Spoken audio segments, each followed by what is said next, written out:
Hello, Deb here. I have finished a book I wanted to tell you about.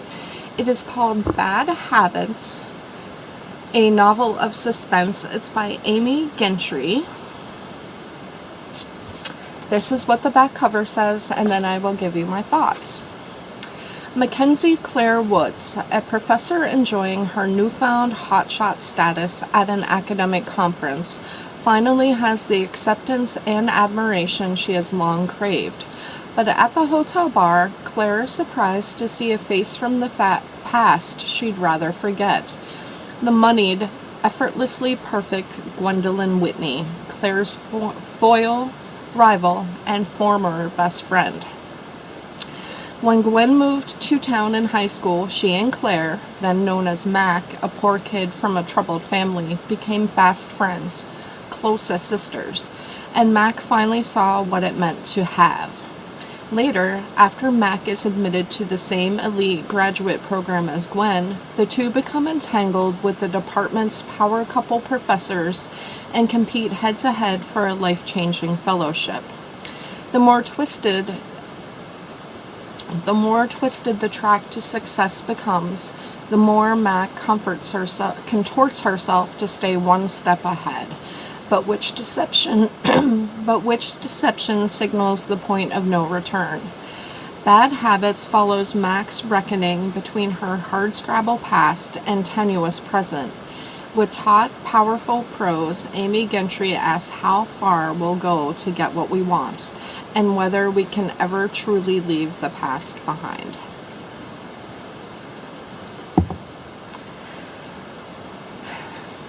This was an interesting read. Having worked in higher education for 25 years, I loved the setting of the graduate program, and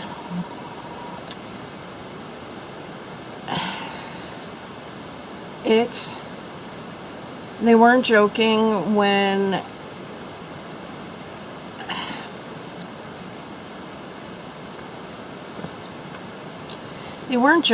when they said that Mac contorts herself to become what she needs to become in order to get ahead.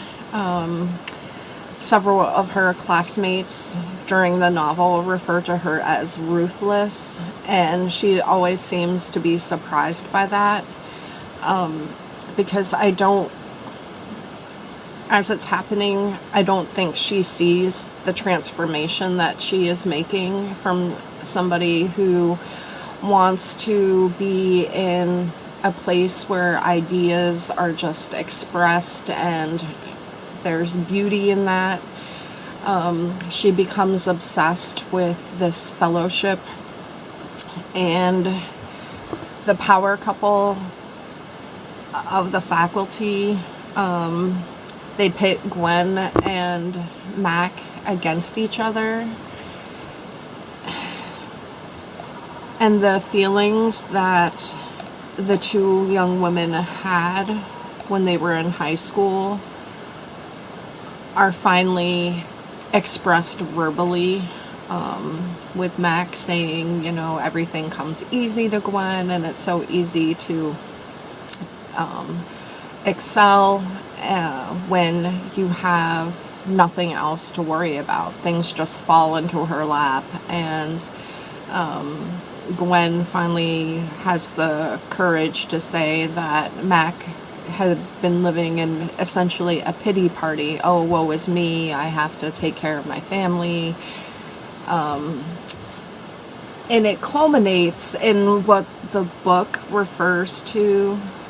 Well, it doesn't culminate. It gets to a point where you understand what the book is referring to when it talks about the accident, which, as you can probably imagine, wasn't really an accident.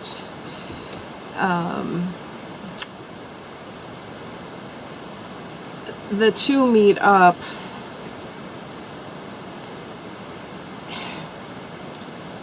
and I think it was planned on a couple levels for these two young women to meet up like 10 years later at this academic conference.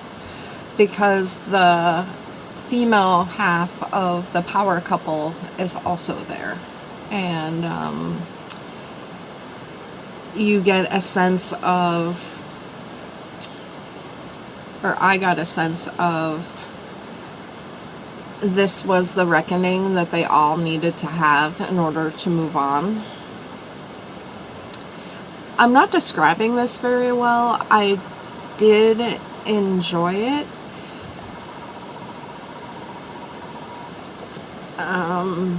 Again, because of my time in higher education, I was wrapped up in the program, which is how they refer to this graduate school program that they're in. I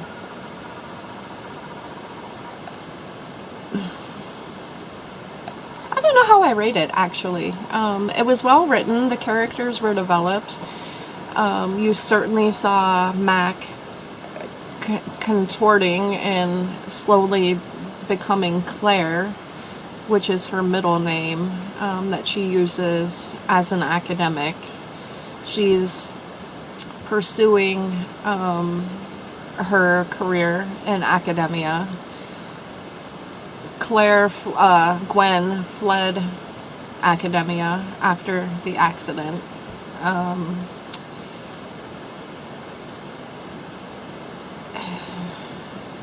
I don't know that Gwen is as developed as Mackenzie/Claire, but why would she have to be? Because she went from the moneyed, perfect student to a moneyed, perfect fiance. But Mac/Claire's development was really well done. I'm glad I read it. You know, I think it speaks to the human condition of somebody who's trying to escape. Mac has spent her life trying to escape her family, her low-income existence, and she is able to do that. But the cost is, who has she become, and does she really know who she's become? So yeah, it was a good read. I didn't hate it. I think as I talk about it now, in a few weeks I may reread it and see what my thoughts are. But anyway, Bad Habits, I'll put a link to it in the description box below. And if you check it out, or if you have read it, or any of Amy Gentry's other work, please let me know in the comments. And I will see you next time with what I'm reading.